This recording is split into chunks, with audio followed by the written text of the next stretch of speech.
حضرت نوح علیہ السلام کو حکم ملا کہ آپ کشتی تیار کریں۔ آپ علیہ السلام نے دریافت فرمایا، الہی یہ کشتی کیا چیز ہے؟ ارشاد ہوا، یہ کشتی وہ مکان ہے جو پانی پر چلتا ہے۔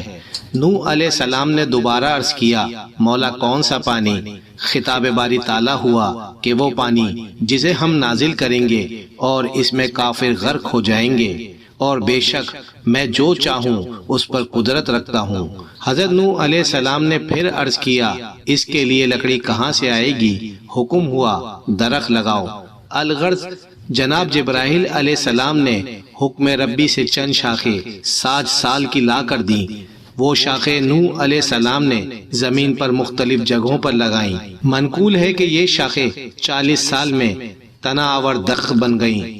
اس اثنا میں جو حضرت نوح علیہ السلام نے اپنی قوم کی سرکش کافروں کو بے سرکوبی کے لیے بد دعا کی تھی، اس کا اثر یہ ہوا کہ قوم مصائب میں گھری رہی، ان کی عورتوں کی اولاد نہیں ہوئی، اور اس عرصے میں آسمان سے ایک قطرہ بارش کا نہ ٹپکا، جس کی وجہ سے قحط سالی اپنے عروج کو پہنچی۔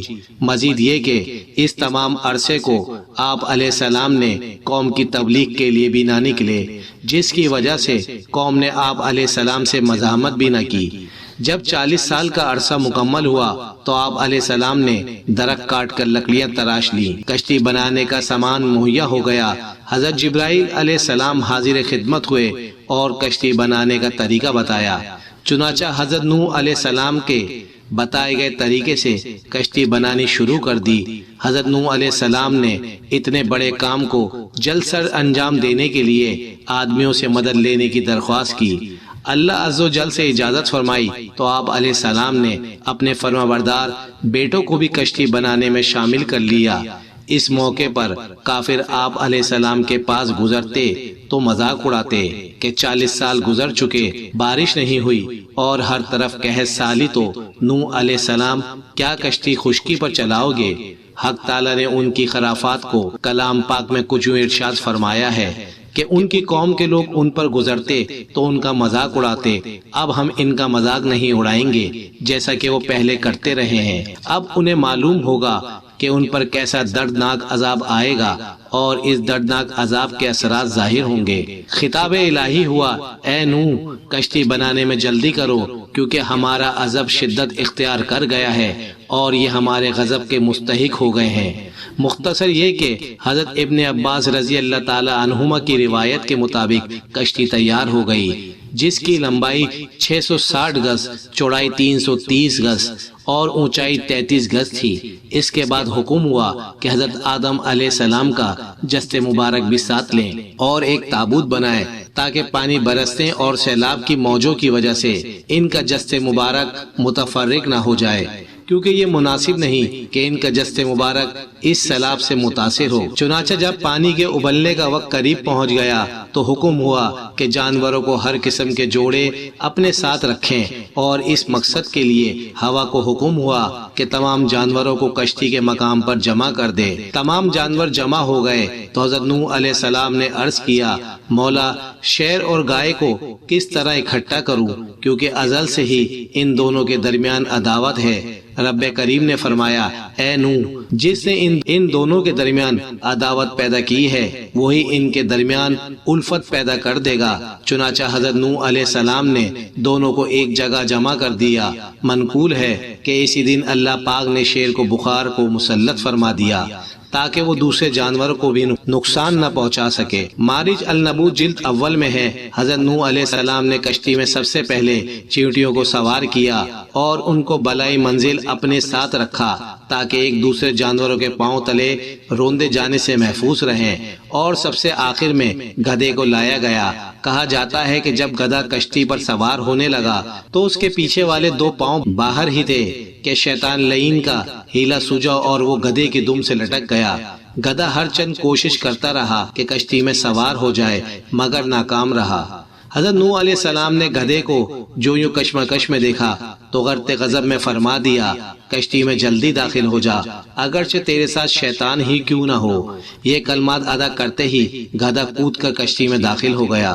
جب تمام انسان اور جانور کشتی میں سوار ہو گئے تو حضرت نوح علیہ السلام یہ دیکھنے کے لیے کشتی کا جائزہ لیا تاکہ کوئی باہر نہ رہ جائے۔ دیکھا کہ ابلیس لعین ایک گوشے میں چھپا ہوا ہے۔ آپ علیہ السلام نے اس سے دریافت فرمایا، تو کس کی اجازت سے کشتی میں آیا ہے؟ کہنے لگا، آپ علیہ السلام کی اجازت سے۔ آپ نے فرمایا، مجھے تو تیری آمد کا علم نہیں۔ کہنے لگا، آپ علیہ السلام نے جو دراز گوش گدھے کو کہا تھا کہ داخل ہو جا، اگرچہ تیرے ساتھ شیطان ہی کیوں نہیں ہو، تو میں اس وقت اس کی دم کے ساتھ لٹکا ہوا تھا اور اس کو اندر داخل نہیں ہونے دے رہا تھا۔ جیسے ہی آپ نے فرمایا تو میں بھی اندر داخل ہو گیا۔ حضرت نوح علیہ السلام نے چاہا کہ اس کو نکال کر باہر کریں۔ کہنے لگا، آپ علیہ السلام کے لیے میرے علاوہ کوئی چار کار نہیں ہے، میں کشتی سے نکلنے والا نہیں ہوں۔ وحی الہی نازل ہوئی، اے نوح اس کو چھوڑ دو، اس کے یہاں رکنے میں حکمت پوشیدہ ہیں۔ چنانچہ نوح علیہ السلام نے اس کو نکالنے کا خیال ترک کر دیا اور اس کو نصیحتیں فرمائی۔ پھر اس نے بتایا وہ کیسے بارگاہ الہی سے مردود ٹھہرا۔ پھر کہنے لگا، آپ مجھے کیا کہتے ہیں؟ اگر میری غلطیوں کو تدراک ہو سکتا ہو تو میں حاضر ہوں کہ کسی طرح ان گناہوں کی تلافی ہو سکے۔ حضرت نوح علیہ السلام نے فرمایا، تو بارگاہ احدیت میں توبہ استغفار کر، شاید ان غلطیوں کی تلافی ہو جائے۔ پھر حضرت نوح علیہ السلام نے بارگاہ الہی میں عرض کیا تو جواب ملا، اے نوح اس کی توبہ صرف اس شرط پر قبول ہوگی کہ وہ آدم علیہ السلام کے تابوت کو سجدہ کر لے جو کہ کشتی میں ہی موجود تھا۔ پھر نوح علیہ السلام نے ابلیس لعین سے کہا کہ اب سوائے اس کے کوئی چارہ نہیں، تو تابوت آدم علیہ السلام کو سجدہ کرے۔ کہنے لگا، ایسا کیسے ہو سکتا ہے کہ جب وہ زندہ آسمانوں پر موجود تھے تو میں نے سجدہ نہیں کیا تھا، اور اب جب کہ وہ مردہ ہیں تو میں سجدہ کیسے کروں گا؟ حضرت نوح علیہ السلام نے اس کا یہ جواب سنا تو اللہ کی پناہ کہتے ہوئے اسے وہیں چھوڑ کر چل دیے۔ یوں شیطان اللہ کے حکم سے سیلاب سے محفوظ رہا اور گدھے کی دم کے ساتھ لٹک کر کشتی میں سوار ہونے میں کامیاب ہوا۔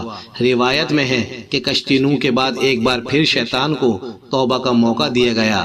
یہ حضرت موسیٰ علیہ السلام کے پاس حاضر ہوا اور کہنے لگا، اللہ تعالیٰ سے سوال کیجئے، تیری مخلوق مجھ سے توبہ کی طالب ہے۔ اللہ تعالیٰ نے موسیٰ علیہ السلام پر وحی کی، اے موسیٰ اس سے کہو کہ ہم نے تیری درخواست قبول کیا مگر ایک شرط کے ساتھ کہ آدم علیہ السلام کی قبر پر جا کر سجدہ کر لو تو میں تیری توبہ قبول کر لوں گا اور تیرے گناہوں کو بھی معاف کر دوں گا۔ حضرت موسیٰ علیہ السلام نے جب شیطان کو بتایا تو وہ غصے میں سرخ ہو گیا اور ازراہ کبر و غرور کہنے لگا، اے موسیٰ میں نے تو آدم کو جنت میں سجدہ نہیں کیا، تو اب ان کی قبر کو کیسا سجدہ کروں گا؟ دوستو چینل کو سبسکرائب کریں، ویڈیو کو زیادہ سے زیادہ شیئر کریں۔